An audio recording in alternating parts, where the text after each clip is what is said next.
Hey guys, it's day 3 of us working together. And today Allie realized that we needed some supplies. And she's been ordering from different delivery services because we don't want to go out and get exposed to anything. So she has some tips on using Amazon Fresh that, specifically, that she thought you might find helpful. Yeah, I've been trying to place an Amazon Fresh order for the past few days, and there are no deliveries available for our area. And normally we have same-day delivery, so obviously this is because of what's going on. So last night, pretty late in the evening, I saw a spot for Friday, and I grabbed it. So I placed an order of things I already had in my cart, and then normally you can adjust your order all the way up to day of delivery. Well, I had made a few changes this morning, and then later this afternoon when I tried to add more things, it wouldn't let me. So I looked to see if I could place a brand new order, and there were no delivery days for the next 4 days. So my tip to you is if you do get Amazon Fresh deliveries, if you see a spot, just grab it and order something, because there's no guarantee that they're going to be delivering every day. I also get a lot of deliveries from Walmart Grocery, and so far I have not had any delays in that at all. I've been able to order. Some things have been out, but I've been able to make adjustments, so it hasn't been that big of a deal. But they also are only taking delivery orders not next day, but the day after, so 2 days from now. So I went ahead and placed an order for that too, and I have been adjusting that as I go, and I think of things that we don't have and that we're running out of. So if you see a spot for grocery delivery, just grab it. Order what you're going to order. How does a user see a spot? Like, what are they looking for? There literally is a calendar? Yeah, there's like 4 days are listed, and you pick whichever day you want the delivery. So they'll actually see days available on the calendar. Correct. And if there's nothing available, it says no deliveries, which okay. is what's been happening. Cool. Obviously, you've never placed an order. Maybe. Have we run out of toilet paper yet? No. We actually have 8 rolls of toilet paper. So, we're in good shape. Next up is I've noticed something that I've been missing from the office. And that is my beautiful, supremely comfortable, ergonomic designed office chair. So, as we mentioned and showed you earlier episode, I'm using this chair. This kind of blue chair. Maybe, Allie, you can grab it. Okay. And, yeah, I have a pillow behind me to try to give me some lumbar support, but my neck and back are hurting, okay? So we're going to put a couple links to this great guy found on YouTube, Jeremy Ethier. And he has these really practical exercises, like if you have equipment or you don't, he shows you different ways to help your muscles out if they're hurting or you feel constant, repetitive, daily pain or strain in places. So the 2 most common places, obviously, are your neck, okay, that can hurt, your upper back, and then your lower back can hurt. So I'm going to demonstrate a couple of things you can do for your upper back and your neck, and then I'll leave you to his links on how to correct your lower back, especially curvature of the spine that forms from sitting in a chair all day.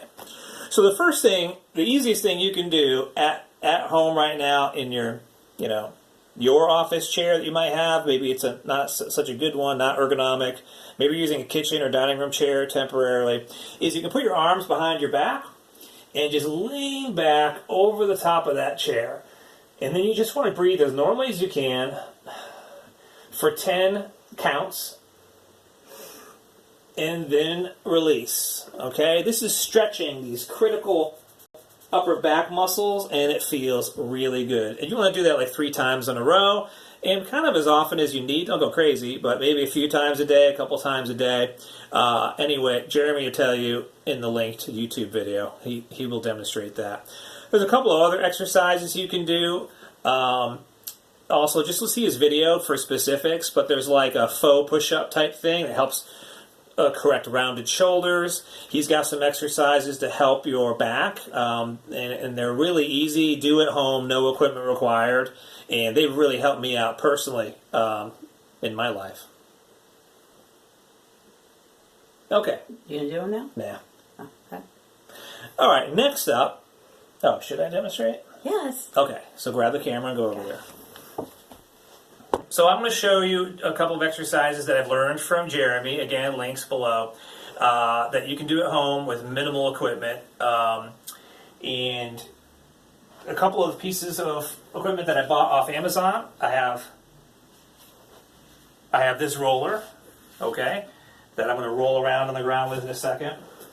My brother got me these a while back. These are for doing push-ups without killing your wrists, which I love, by the way.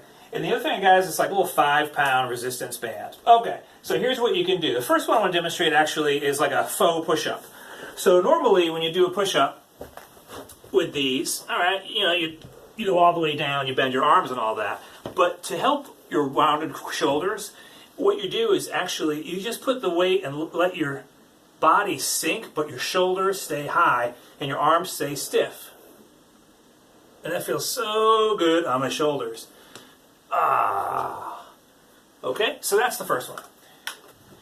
Okay, the next exercise uses this roller, which is, I got off Amazon as well, and it's got these little massager bumps and ridges on it, and it's similar to what we did in our desk chair, except we do it on the ground. So you put it down, and then you get down and put your back on it, put your arms behind your head, and then dogs attack sometimes. And then you just go back over the roller, stretching those muscles. Again, you hold a pose for a few seconds, and then you roll a little bit further each time.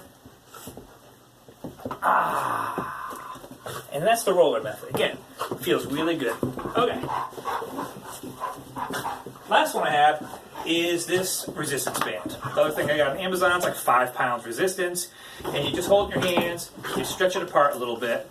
And with it stretched apart, you're going to go behind your head and right there.